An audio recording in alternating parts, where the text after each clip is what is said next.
de nous prendre. Il est 22h40 ici à Douala au Cameroun. Je ne sais pas quelle heure est chez vous. J'espère que vous n'êtes pas fatigué. Prenez une bonne tasse d'eau fraîche, vous mettez à côté de vous. Vous respirez, vous lisez la Bible, vous mettez votre téléphone à charge. Nous sommes là jusqu'à ce qu'on ait épuisé. Que Dieu vous bénisse. Chapitre 40, verset 1 à 16. Après ces choses, il arriva que les chansons et le panetier du roi d'Égypte offensèrent leur maître, le roi d'Égypte. Pharaon fit irriter contre ses deux officiers, le chef des échansons et le chef des panetiers. Souvenez-vous, ce sont les Égyptiens. Et il les fit mettre dans la maison du chef de garde, dans la prison, dans le lieu où Joseph était enfermé. Donc Joseph était finalement en prison à cause de l'accusation dont la femme de Potiphar avait fait. Verset 4, le chef de garde les plaça sous la surveillance de Joseph qui faisait le service auprès d'eux. Et ils passaient un certain temps en prison. Pendant une même nuit, écoutez bien encore une fois de plus, les chansons et le panetier du roi qui étaient enfermés dans la prison eurent tous deux un songe. Donc, la même nuit, les deux personnes vont avoir chacun son songe. Chacun le sien, pouvant recevoir une explication distincte. Donc, quand vous avez vos songes, première chose, il faut les écrire. Pour savoir, est-ce que ces songes-ci est clair? Est-ce que ces songes-ci méritent d'explication? Si c'est un songe qui est codé, il faut d'abord évacuer pour savoir si c'est un songe qui est né de la multitude de tes occupations. Si ça ne traverse pas cette barrière-là, vous regardez si c'est un songe vaniteux. Si c'est un songe vaniteux, vous barrez cela, vous demandez pardon au Seigneur et qu'il purifie vos pensées. Si le test d'Ecclésiaste chapitre 2 est passé, le test d'Ecclésiaste chapitre 6 est passé, chapitre 5, verset 2 est passé, si le test d'Ecclésiaste chapitre 5, verset 6 est passé, alors vous vous trouvez dans deux volets. Est-ce que le songe est clair? Si c'est non, ça a besoin d'interprétation. Et si ça a besoin d'interprétation, première chose à faire, ce n'est pas de courir à les raconter. C'est prier l'auteur de ces songes de donner l'interprétation. Soyons patients.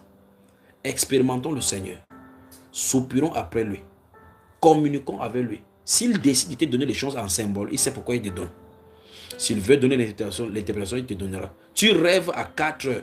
4h25, tu allais appeler quelqu'un pour dire que mon frère, j'ai vu le songe. Et c'était comme ça. Le rouge marchait. Le blanc a fait comme ça. Le poisson a fait comme ça. Là. Alors que peut-être à 6h, il va donner l'interprétation. Tu as de dire les choses. D'autres personnes racontent leurs songes en donnant leur propre interprétation. Comme j'ai vu Israël en train de marcher, maintenant le drapeau était comme ça. Ça veut donc dire que Dieu veut déjà descendre en Israël. Pourtant, ce n'est pas Dieu qui est en train de dire. Alors que peut-être Israël dont tu es en train de parler, c'est le symbole de ton pays. Mais comme tu as vu Israël, tu penses que c'est l'Israël qui est là.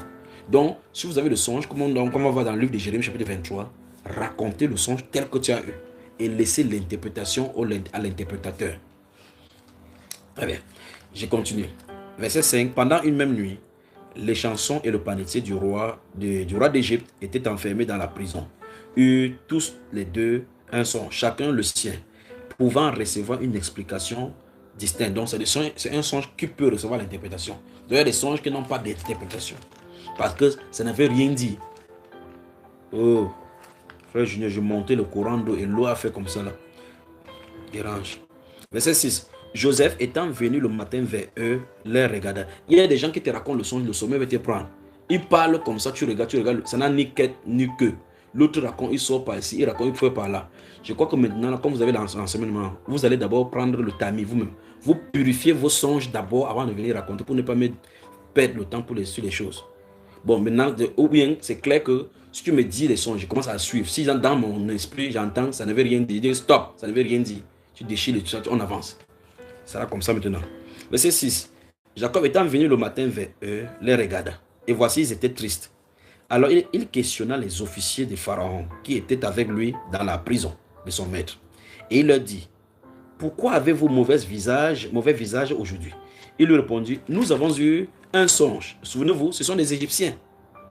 C'est Joseph seul dans cette prison, dans ce pays-là, qui est enfant de Dieu. Il n'y a personne pour l'expliquer. Donc vous voyez, les songes ont besoin d'explication. Joseph leur dit, n'est-ce pas à Dieu qu'appartiennent les explications? Soulignez ça dans vos saintes écritures. Le verset 8, le dernier volet. Joseph dit, n'est-ce pas à Dieu qu'appartiennent les explications? Donc s'il y a une explication du songe qui vient, si un songe vient de Dieu, l'explication doit venir de Dieu, pas d'un homme. Si un songe vient de Dieu, l'explication doit venir de Dieu, pas d'un homme. Joseph dit, n'est-ce pas à Dieu qu'appartiennent les explications? Racontez-moi donc votre songe. Magnifique Jésus. Magnifique Jésus. Le chef des échansons raconta son songe à Joseph et lui dit, dans mon songe, écoutez bien, voici, il y avait un sceptre devant moi. Ce sceptre avait 3 sarments. Quand il eut poussé, sa fleur se développa et ses grappes donnaient des raisins mûrs. La coupe de Pharaon était dans ma main. Et j'ai pris les raisins, je les pressés dans la coupe de Pharaon et je le mis dans la coupe, dans la main de Pharaon. Joseph lui dit, en voici l'explication. Remarquez très attentivement que spontanément, l'explication vient. Joseph n'a pas un livre qu'il lit pour savoir ce qu'il en est. C'est la personne qui en a de parler par la bouche de cet homme-là pour réactiver le... Oh, il faut qu'on parle des dons spirituels. Je vais revenir avec ces choses-ci. La personne qui parle par la bouche de panetier est en train de donner le songe dans l'esprit de Joseph, l'interprétateur, à l'instant. Dès qu'il va ouvrir sa bouche, l'interprétation va sortir. Pourtant, il vient de dire, l'interprétation vient de Dieu. C'est Dieu qui en a parlé au travers de Joseph pour donner sa volonté au panetier. Quelle est l'importance de Dieu de donner son songe à un païen, à un serviteur d'un roi païen qui sait Satan, pour que son nom soit glorifié et qu'on sache que Joseph est enfant de Dieu. Donc vous pouvez être là, vous m'écoutez maintenant. Dieu vous a donné la grâce d'interpréter les songes. Vous interprétez même les songes des païens. Ça ne veut pas dire quand vous interprétez les songes des païens, dites comme j'ai interprété comme ça, viens, donne ta vie à Christ, comme vous êtes trop fort là. Le chef des échansons racontait, nous sommes au verset 10, non, verset 11 maintenant, non, verset 12. Joseph lui dit, en voici l'explication. Les 3 sarments sont 3 jours. Dites-moi maintenant comment vous allez vous dire maintenant que, dans quel livre maintenant que sarment veut dire 3 jours. Les 3 sarments sont 3 jours. Encore 3 jours, et Pharaon relèvera ta tête et te rétablira dans ta charge. Tu mettras la coupe dans la main de Pharaon, comme tu en avais l'habitude lorsque tu étais son échanson.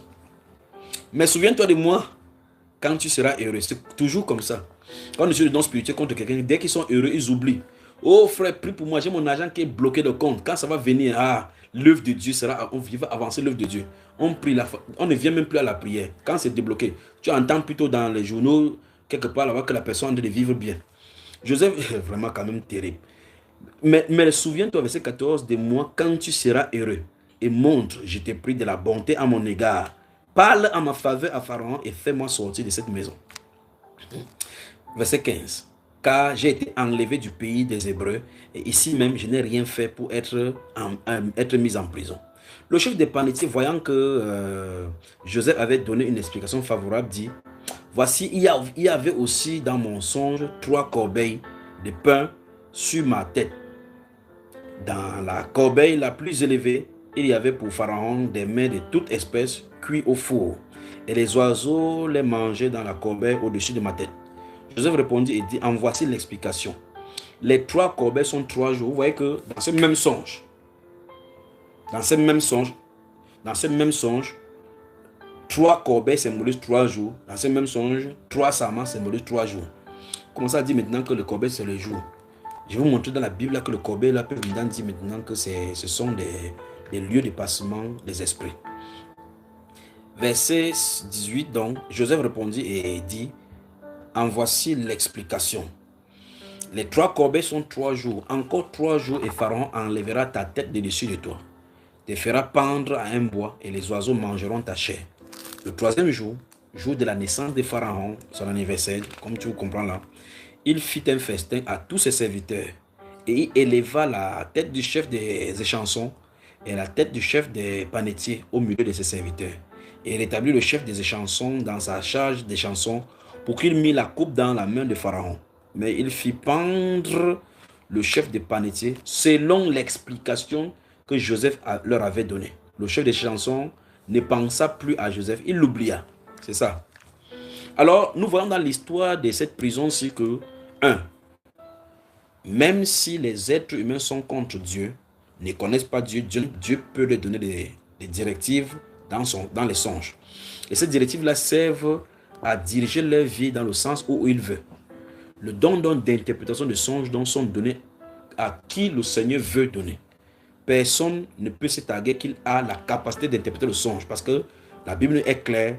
Le songe et l'interprétation appartiennent à Dieu. Quand le songe vient de Dieu et qu'il est clair, il n'a pas besoin d'interprétation. Il faut suivre donc les directives, comme il a dit dans le livre de Job, chapitre 33. Il met le sceau à ses instructions pour éloigner l'homme de ses voies détournées, de son orgueil. Lorsque ces songes sont nantis et remplis de symboles, ces songes ont besoin d'interprétation. Dieu ne peut pas donner un songe de façon symbolique sans qu'il y ait quelqu'un ou la capacité de les interpréter. Il y a toujours l'interpréter. Dieu ne fait pas la confusion.